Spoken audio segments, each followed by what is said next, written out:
A ver, ¿alguna vez nos hemos puesto a pensar cómo es que llegamos a ser quienes somos?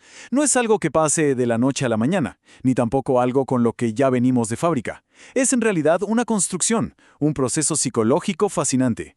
Hoy precisamente vamos a explorar esas piezas clave que van armando el rompecabezas de nuestra mente. Y esta es la pregunta del millón, ¿no? La idea más común es que llegamos al mundo con una personalidad ya definida, como si fuéramos un producto terminado. Pero, ¿y si la realidad fuera mucho, mucho más compleja y dinámica? ¿Qué tal si ser alguien es más bien un proyecto que está en constante desarrollo? Y aquí es donde, desde la perspectiva del psicoanálisis, encontramos una respuesta que lo cambia todo. No llegamos a este mundo como sujetos completos. Para nada. Al contrario, somos como una obra en construcción, y esa edificación ocurre dentro de una red increíblemente compleja de relaciones, de cultura y de lenguaje. Y esto, de verdad, es crucial. Nuestro yo es el resultado de un larguísimo camino, de un montón de transformaciones y experiencias únicas. Es que no existimos en un vacío, siempre estamos en diálogo con un entorno social y cultural que nos moldea y al que a la vez también le damos forma. En resumen, no somos, nos hacemos. Ok, entonces, si no se nace siendo un sujeto, ¿qué significa exactamente serlo en este contexto?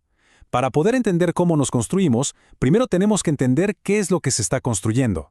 Así que vamos a desglosar este concepto que es la piedra angular de todo.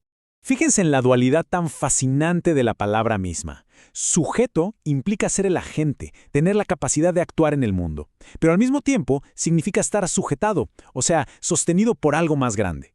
Vivimos en esa tensión constante entre nuestra autonomía y nuestra dependencia.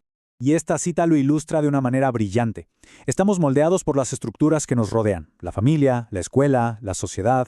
Pero ojo, no somos simples marionetas. Esas estructuras no son rígidas, y es justamente en la interacción con ellas donde nuestra historia personal y nuestros deseos van creando una trama única. ¿Y qué es lo que nos sujeta exactamente? Para hacerlo más concreto, pensemos en tres grandes anclajes. Primero, el orden biológico, nuestro cuerpo, nuestra anatomía.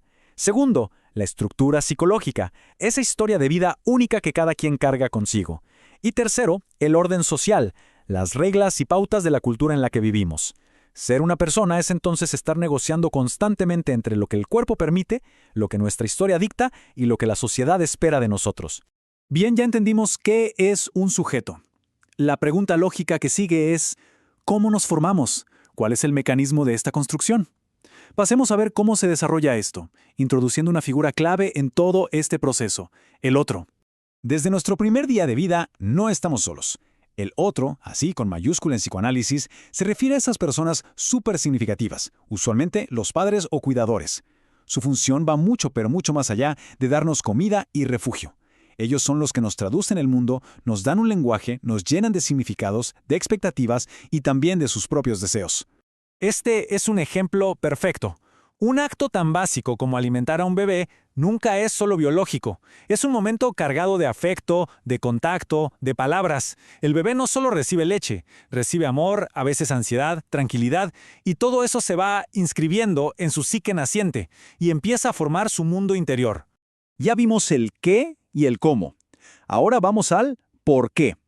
¿Qué es lo que nos mueve? ¿Cuál es el combustible que impulsa toda esta maquinaria psíquica? La respuesta, desde esta perspectiva, cabe en una sola palabra: el deseo. A ver, veamos cómo una simple necesidad se transforma en deseo. Comienza con algo puramente biológico, como el hambre. Luego interviene el otro para calmar esa necesidad. Esto genera una experiencia de satisfacción total, increíble. Esa experiencia deja una huella, un recuerdo en la psique, y a partir de ese momento, lo que se busca no es solo calmar el hambre, sino repetir esa primera experiencia placentera. Esa búsqueda, eso es el deseo.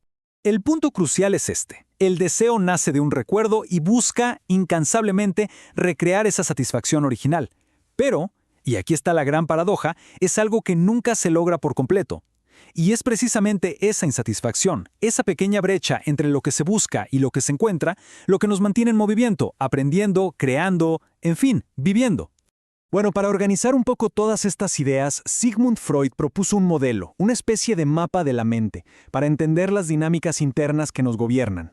No es un lugar físico en el cerebro, claro, es una metáfora, pero una increíblemente útil para comprender cómo funciona nuestra personalidad. Primero tenemos el ello. Pensemos que es la parte más primitiva, pura energía, puro impulso. Funciona con el principio del placer. Quiere lo que quiere, y lo quiere ya. No le importan las reglas ni las consecuencias, solo busca la satisfacción inmediata. Es, digamos, la fuente de nuestros impulsos más básicos. Luego está el yo, que es como el director de la orquesta. El yo tiene que lidiar con los impulsos del ello, pero también con las limitaciones del mundo real. Opera bajo el principio de realidad, buscando satisfacer al ello, pero de maneras que sean realistas y socialmente aceptables a largo plazo. Es nuestra parte ejecutiva, la que toma las decisiones. Y finalmente, el superyo.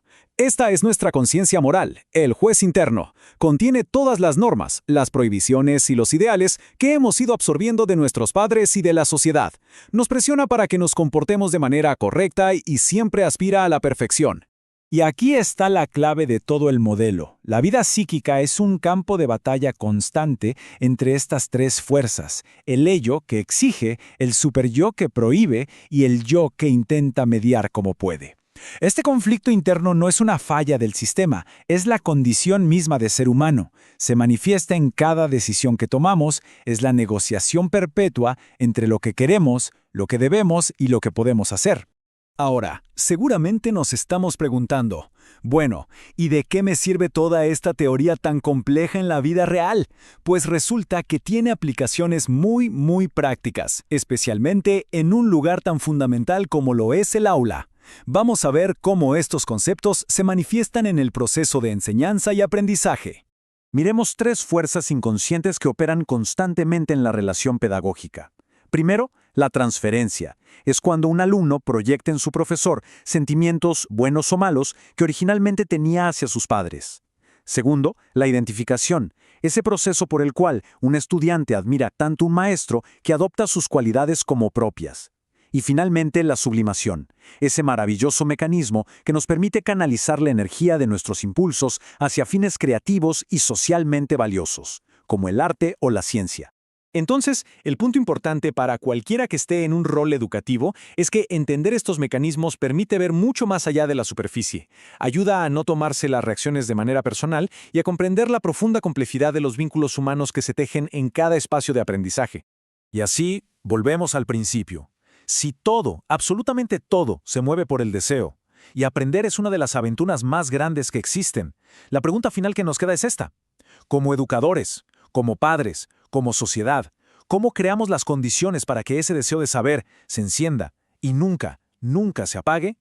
Esa, quizás, es la pregunta más importante de todas.